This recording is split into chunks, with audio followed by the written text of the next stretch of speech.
of protection, again, for our men and women in blue, for our country as it heals, as Rotarians, for the continued eradication of polio across this globe. Bless this food to our body, our time together. In the name of Christ we pray. Amen. I pledge allegiance to the flag of the United States of America and to the republic for which it stands, one nation, under God, indivisible, with liberty and justice for all. Just got wrapped up in the flag there.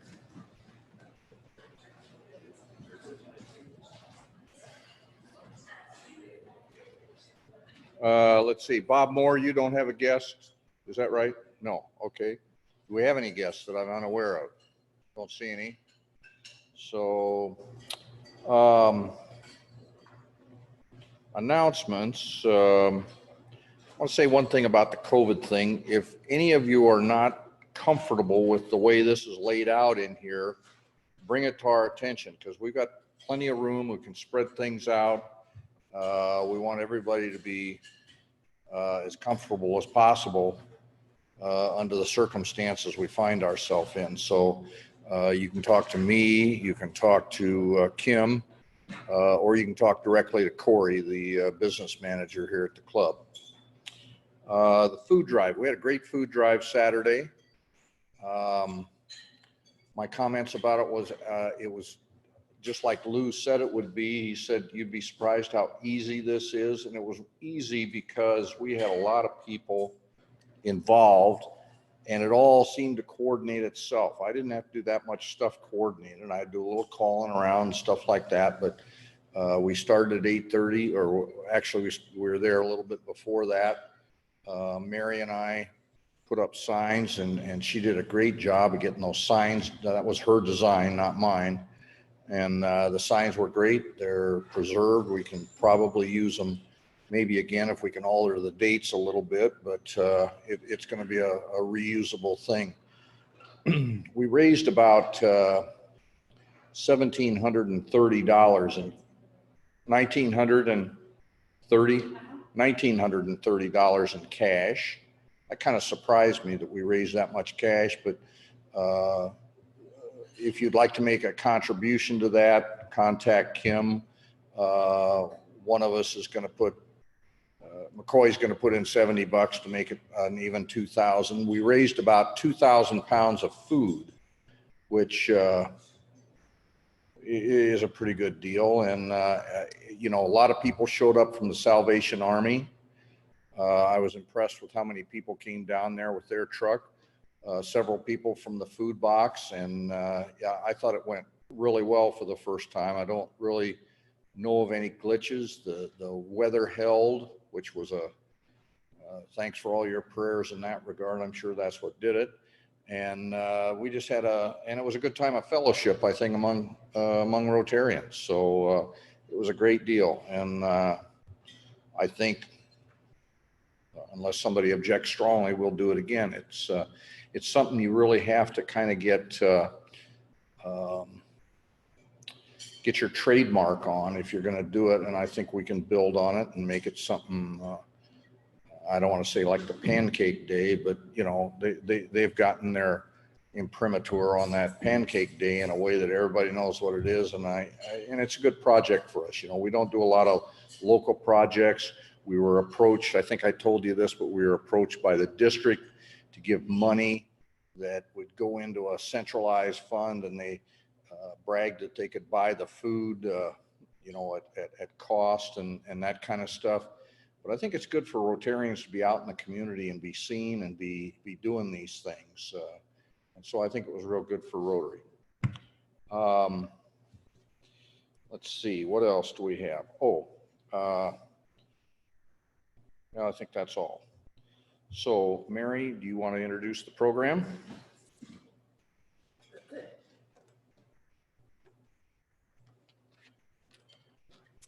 I'm very happy that John Ockenfels is here today to join us. John was talking about this special project in a recent President-elect training session. And so I asked if he would come talk to us because it sounded so interesting to me. There are two things about it. Number one, certainly the project that he's going to do sounds like it's an adventure that we'll all enjoy hearing about. Secondly, it's for such an awesome cause, which is ending polio. And thirdly, because he and his partner in this project are both members of a Rotary small interest group called, is it the International Flying? International Fellowship of Flying Rotarians. There you go. And I wanted to call to your attention that Rotary does have these small groups. And so if you have a special interest, it might be of interest to you to get on the website and find out if there's a small group that you might like to be involved in also. So I have a couple of things to share with you about John. John is from the Rotary Club of Iowa City in the morning. He joined Rotary in 1986 and he's been active since then. He was also district governor for 6,000 district for the term of 2014 and 15. Along with his wife, Deb, and daughter Kristen, they're all members of the Iowa City AM Rotary Club. And when John was the district governor, he and Deb launched the Warm Coats Project, as you know, we're continuing to be involved in. John's been flying private aircraft for over 45 years. He holds a commercial instrument rating. He's owned several World War II training aircraft, including a North American Aviation T-6, a Boeing Stearman. He has also owned many different types of single-engine airplanes, both privately and in his business. Prior to his retirement, John was the Chief Executive Officer of City Carton Recycling, based in Iowa City. He attended the University of Iowa and served in the United States Air Force from 1972 to 1976. For 2 of his 4 years in the Air Force, he was a crew member on board an AC-130 Hercules Spectre gunship in Thailand. John was very quick to point out that this project is his partner Peter Tien's actual project. Peter is the lead on it and John is supporting him. Peter was originally planning to come here but was not able to come today. So we appreciate John being here. It also turns out that they're cousins, so they can get along pretty well, I think. So I'm going to tell you a little bit about Peter. Peter Tien is president of Tien Funeral Home in Cedar Rapids, Iowa, an author and a mental health professional. He serves on the faculty at the University of Iowa and is the founder of the Cedar Rapids Freedom Festival. Tien has served in leadership roles on 67 major disasters throughout the world. 67. He's recognized for his work on aviation disasters and is internationally known for his work in critical incident stress management and the psychosocial impact of disasters. He has served for 19 years as a national media spokesperson for the American Red Cross. Peter's been flying for over 45 years and holds an instrument rating. He's owned the airplane that will be used for the trip since 1980. Despite all the preparations, technical knowledge, and flight skill, Peter and John remain focused on their mission, ending polio forever. Please join me in welcoming John Ockenfels.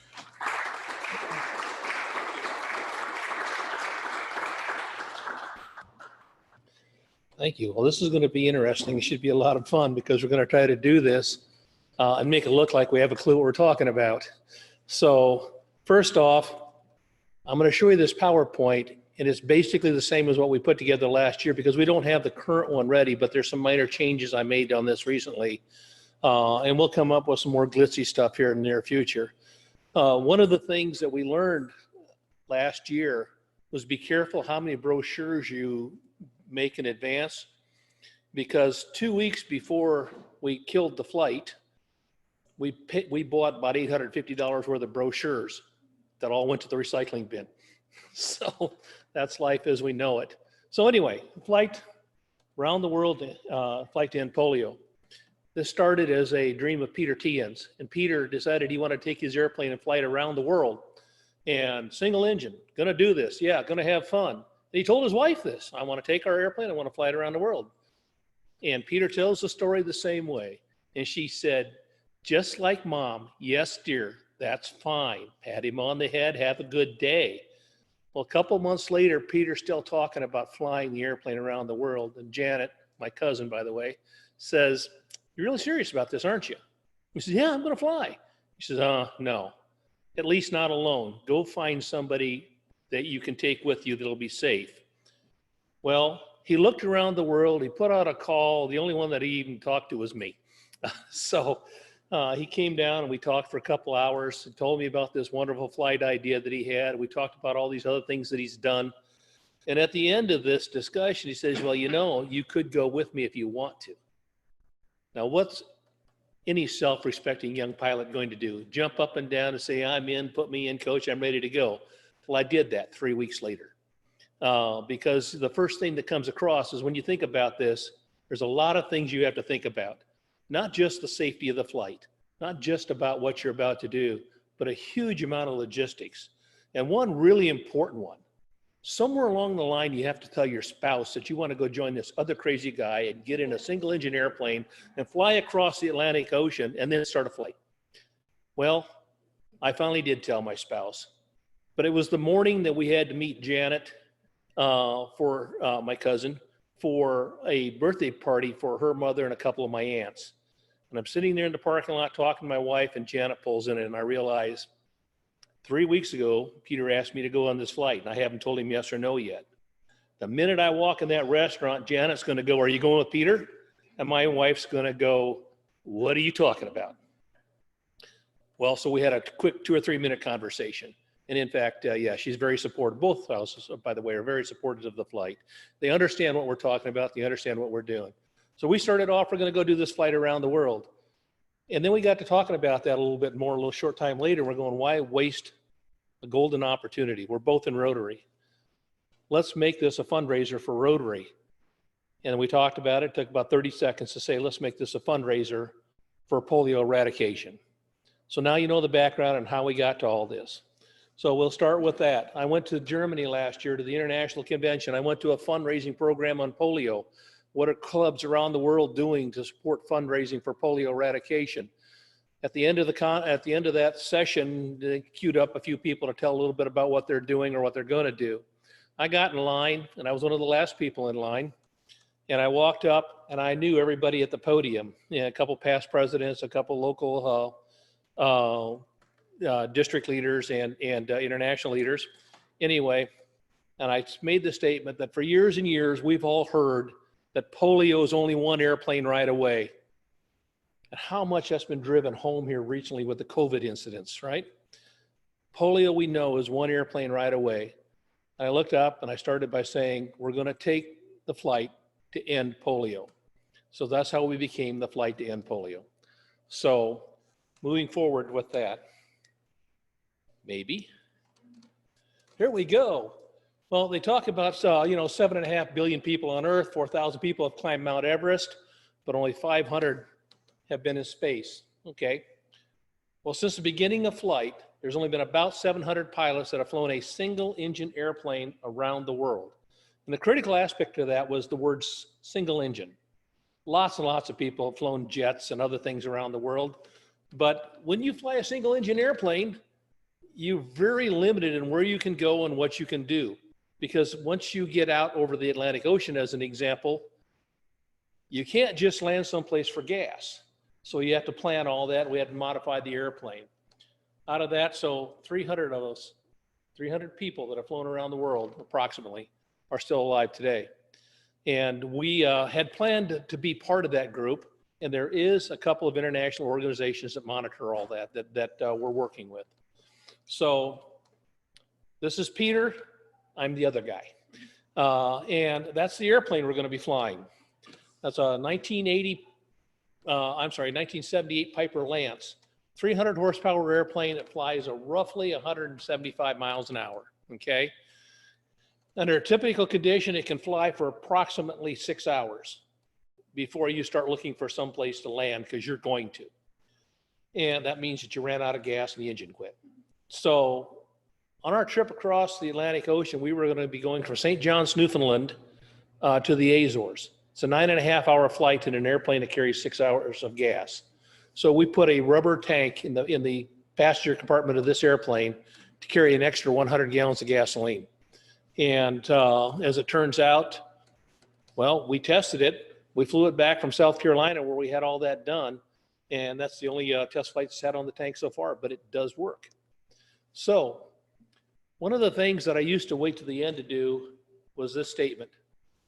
Peter and I decided to fly this airplane around the world. We decided we were going to pay for all the costs of flying around the world. Then we decided to make it a fundraiser for Rotary. We're still paying 100% of the costs associated with this flight. Everything to do with it.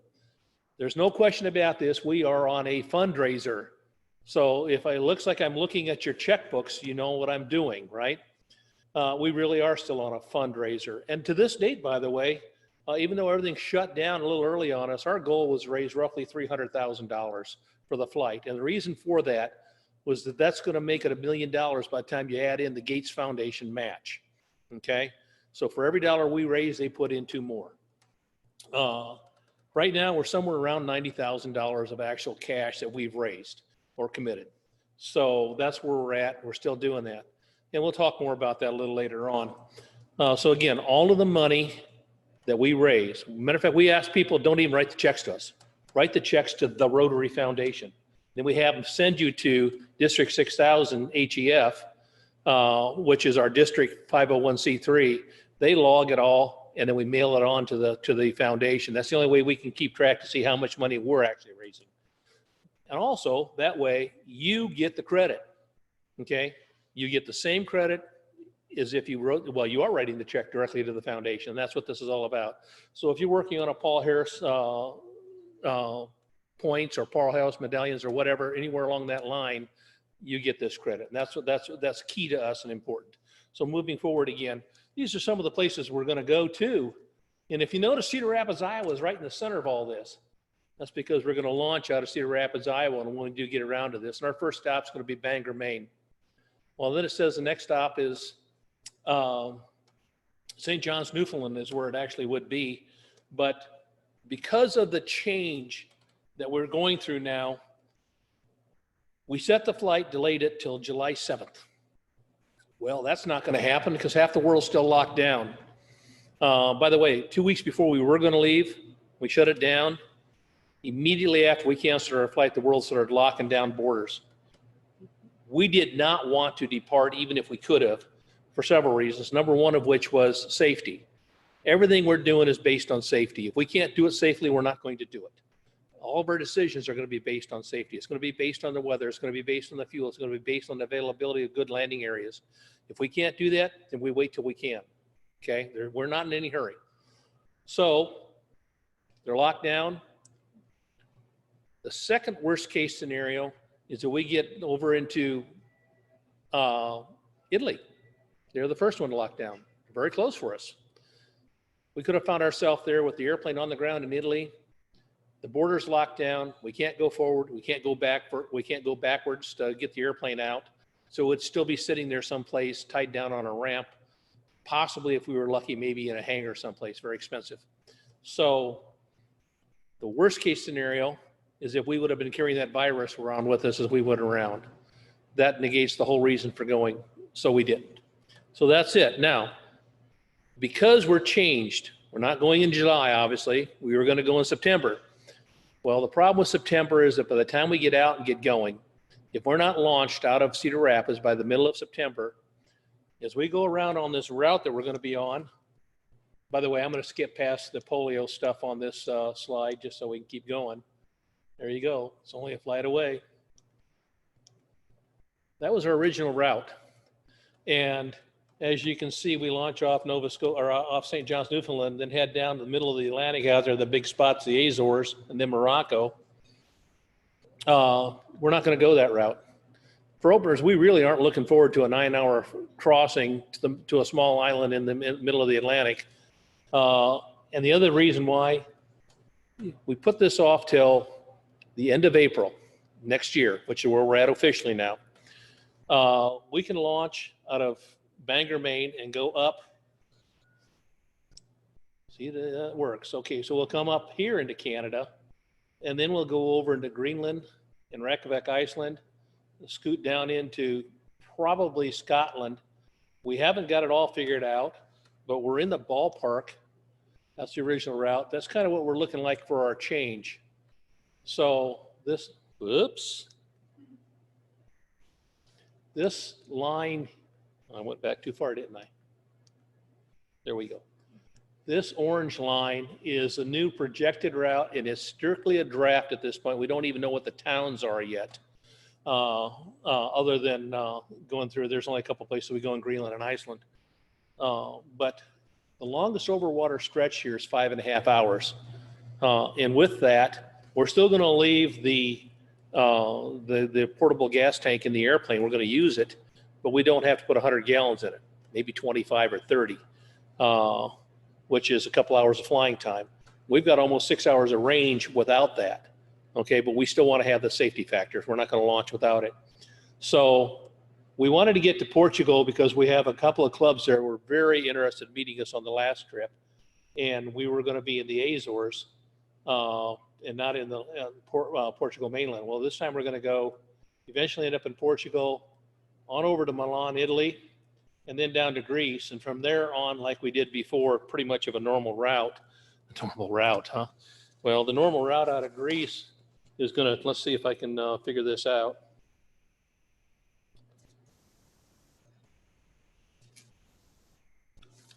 Normal route out of Greece is gonna take us over to Aqaba, Jordan. From Jordan into Dubai, out of Dubai, out across Karachi, Pakistan. And we get to Karachi, Pakistan, we're actually going to have a mini summit there about polio eradication, because Pakistan and Afghanistan are the last two countries in the world with endemic polio.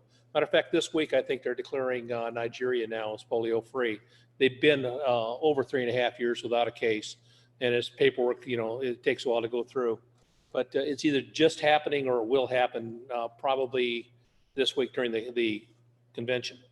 So we're going to go from on across India. Whoops, we did it again.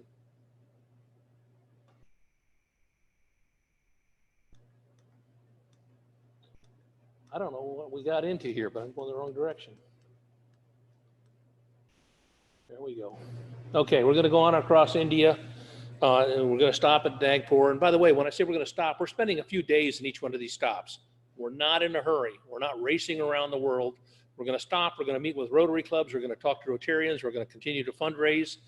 And we're going to continue to keep moving this process of education forward. Karachi, Pakistan, Aziz Memon is the director of the Polio Plus program in Pakistan, and he's also the newest director to Rotary International. And we're going to have a mini summit over there when we land in Karachi, Pakistan. A lot of people are trying to figure out, you're landing in Pakistan? Yeah, we can. So we are. And we've been guaranteed safety. So we have enough. That's the beauty of Rotary. You can go to a lot of countries you would never consider going to by yourself. But through Rotary, you'll go there and you'll be protected. And so that's what we're counting on as well. Coming out of that, we're going to go down through Thailand, take a big swing out of Thailand down here to Singapore, Malaysia, up to the Philippines. When we get up into the Philippines and Japan, somewhere in that area there, we're going to take a break because we're going to be arriving there just about June in 2021, okay? Because it's all next year. Well, in Taipei, Taiwan, from the 6th of June on, is the International Convention. We're planning on flying to either into Taipei or as close as we can get, but we're planning on going to the International Convention to talk about this trip next year in Taipei. So then we'll get back on course and we'll keep going.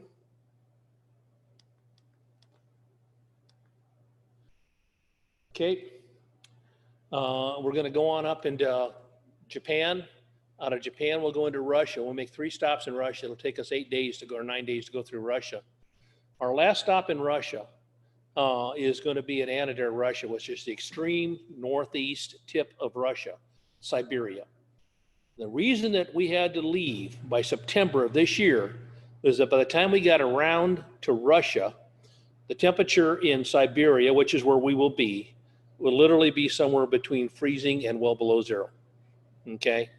And then we're going to have to cross Bering Sea into Nome, Alaska, fly through the Alaska mountains. Now, we're not, we're fine in cold weather. We understand that part. But we're not fine with flying around the mountains in the middle of a snowstorm, especially since it's not our territory. So we're not going to do that. We don't want to put ourselves, we don't want to be over the Bering Sea in freezing rain and snow. We've all seen enough of, the deadliest catch and all these things on TV to know that you don't want to be there. So we'll come out of Alaska down through Canada, and we'll get back home. So our last stop out of 2 stops in Canada, then Grand Forks, North Dakota. We'll spend a day maybe in Grand Forks and then come back to Cedar Rapids. It's a nonstop from there. That's kind of the trip in a nutshell. But as we go forward, some of the things that we keep asking ourselves are the logistics involved in all this.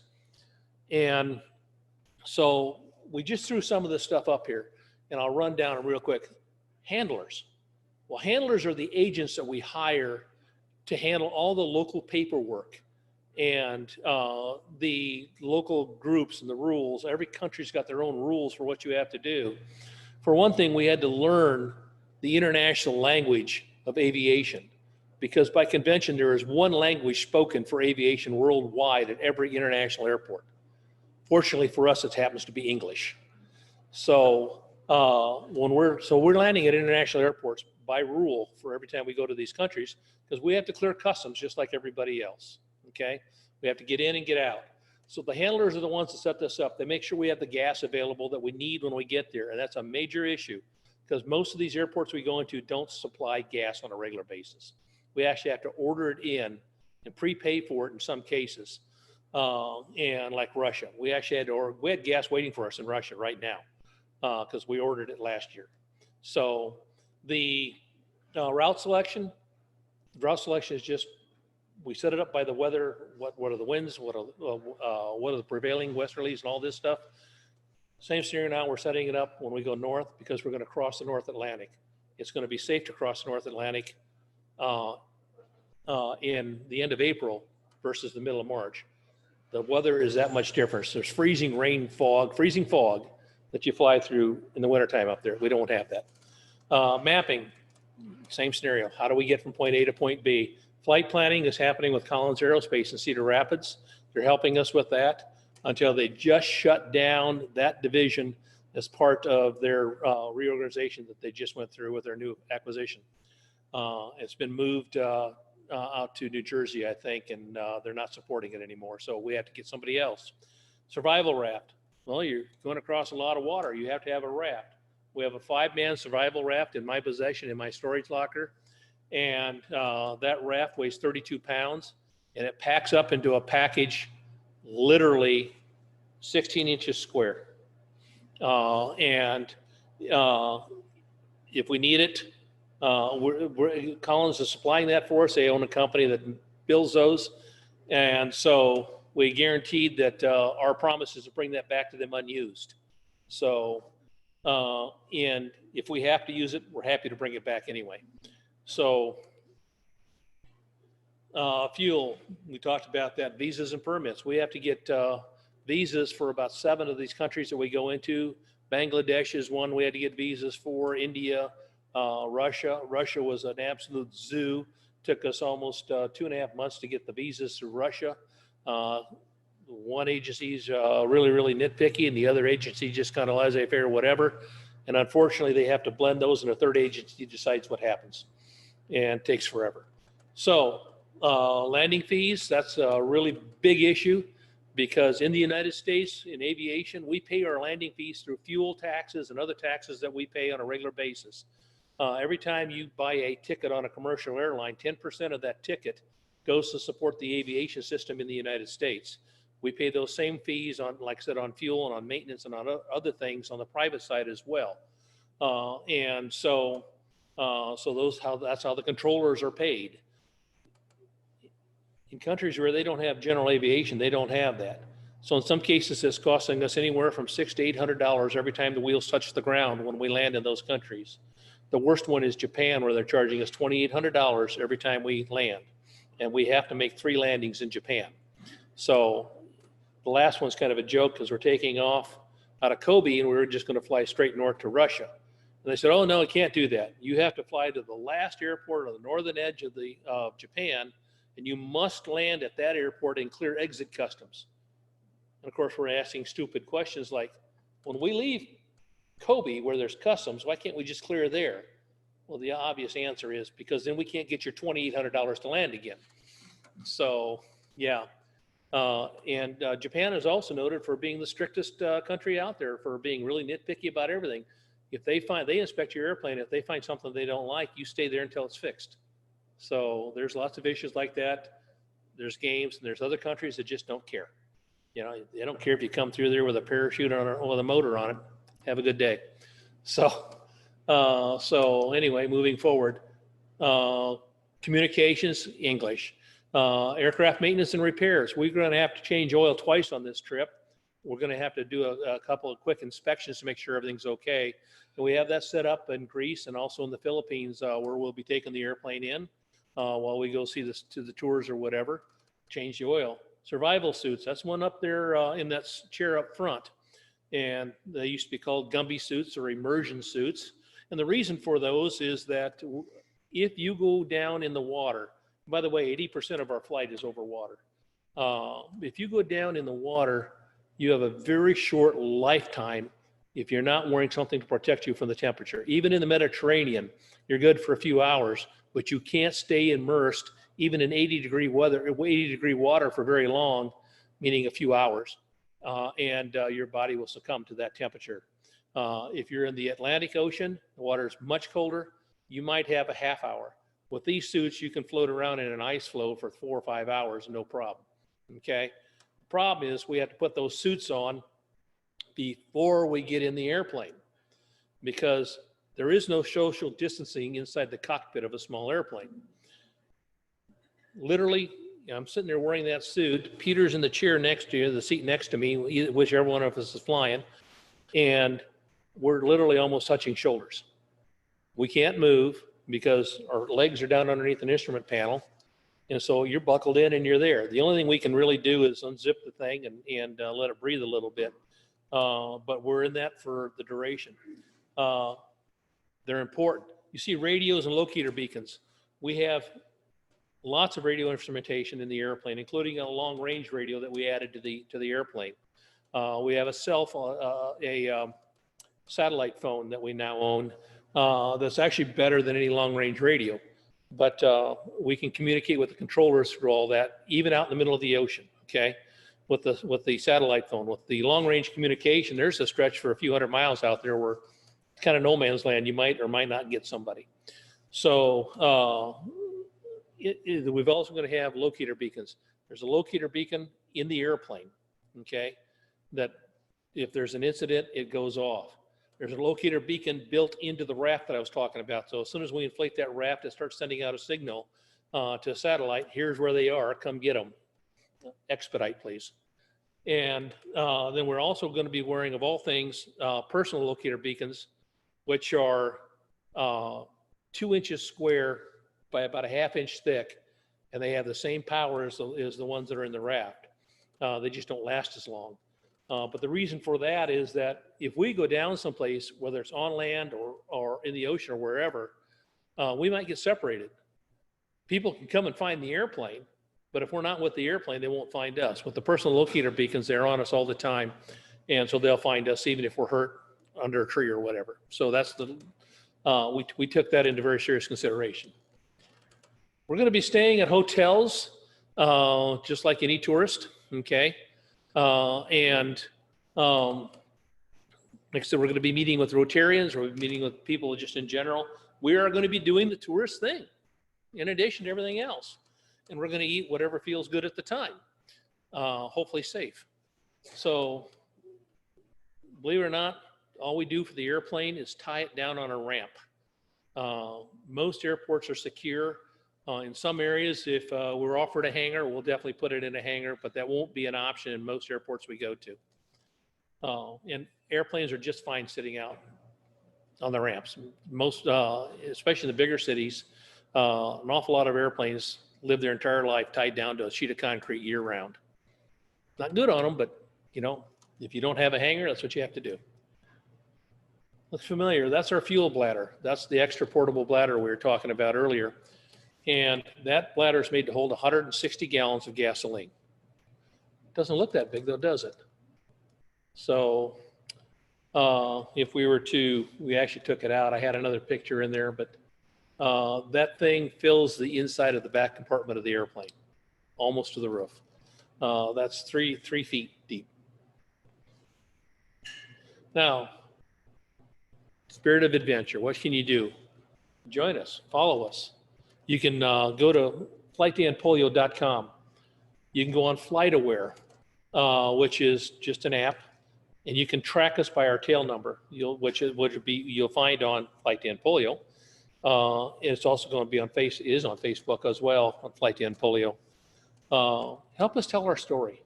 Tell people about what we're doing. We need to have other people get involved in helping us generate the funds that we need to generate to make this happen. We're just about a human interest story. Let's get rid of polio, for crying out loud. Let's make it go away. If you have anybody that's in publications, media, whatever, please tell the story. Let's get this thing out. We told you about our website. You can go on Flight to End Polio. You can also donate. We have a separate button there, and that does go through HEF. We did have a program on there through Rotary that you could go to a Rotary site, tell your story, and make the donation and all this stuff.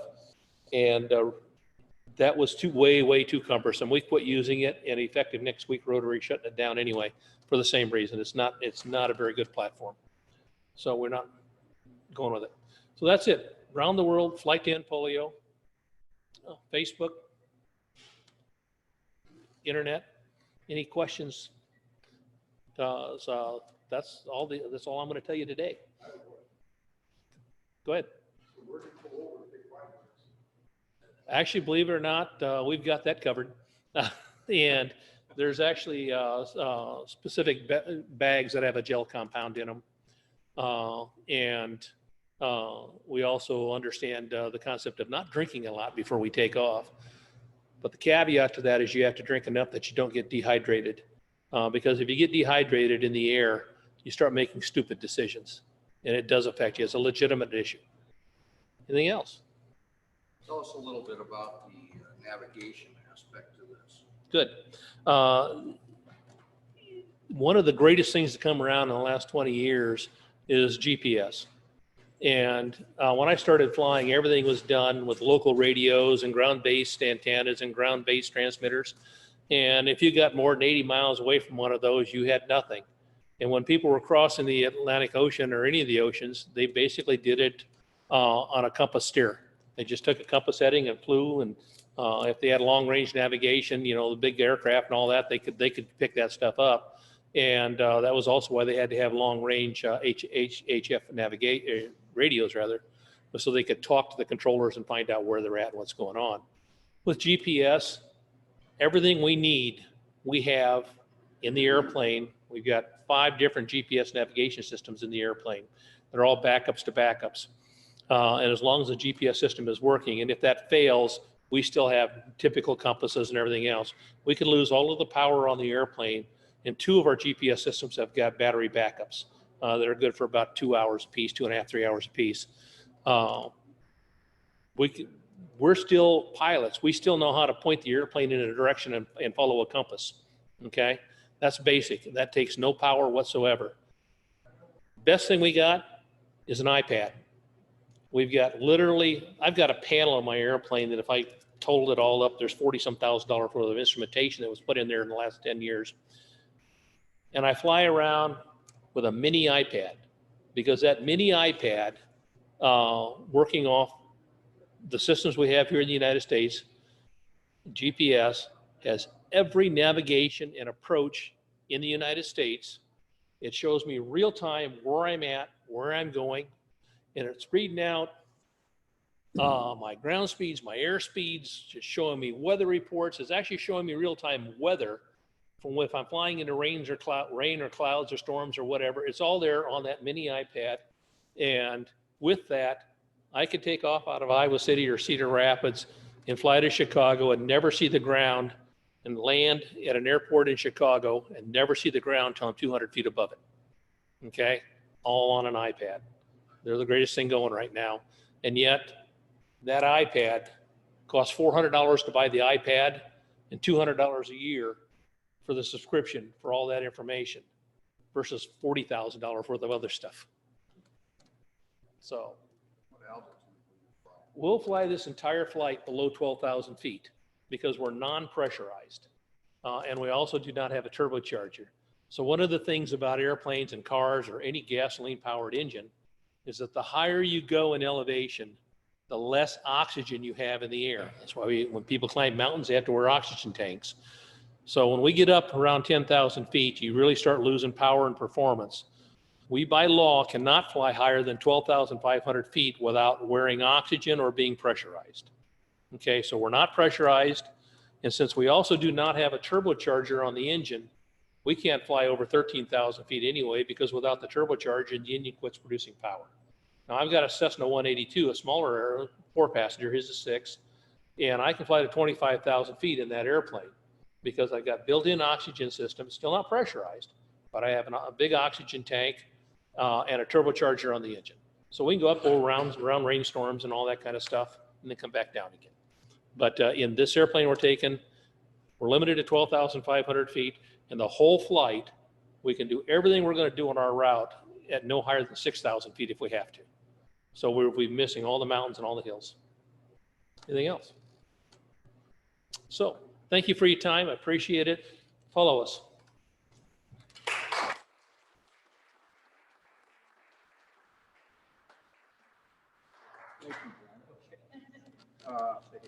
Nice presentation. We enjoyed that, and we'll have you in our thoughts and prayers as you're out there over the North Atlantic. We would like to participate in this, and as part of that, Rotary has a check it would like to present you with for $500. Wow. For part of the cause. Thank you. So we'll give you that. We'd be excited to accept that.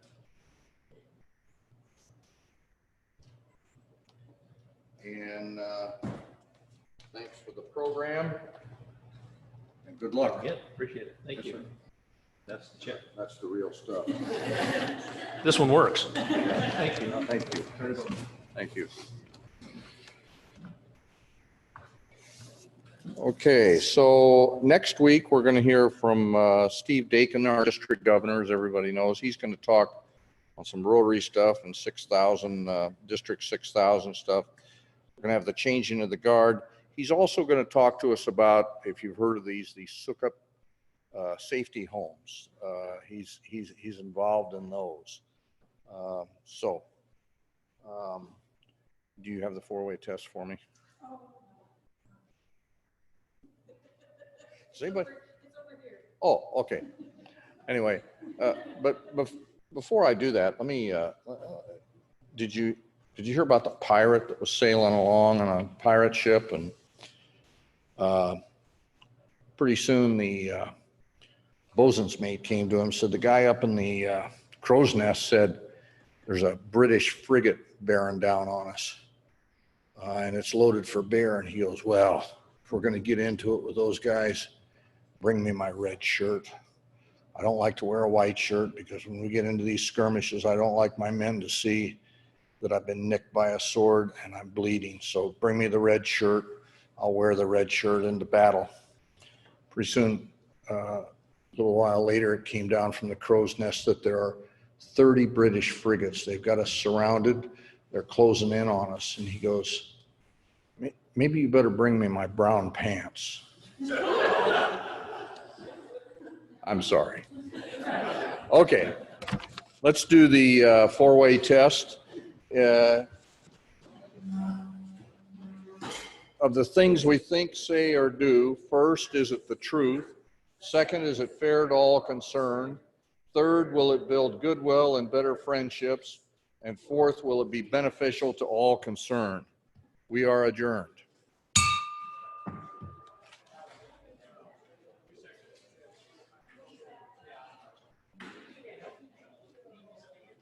Hey, John, are these yours? Are these your papers? Yeah. Outdated, so they still work.